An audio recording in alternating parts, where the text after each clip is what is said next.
Hello, what's up mga idol? Biking time na. Tara, magbike po tayo. Okay. Alright guys, naka-ready na ang ating bike na gagamitin. So tara, samahan niyo po ako sa pagbabike ngayong araw. Alright.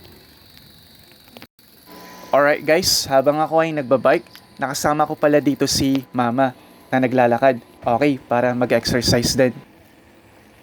Alright guys, libutin natin muli ang aming barangay. Pansinin niyo po ang aming mga magagandang tanim at magandang tanawin dito. Okay. Ayan mga idol, napakalinis po ang aming daanan dito. Okay.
Okay guys, pauwi na po tayo.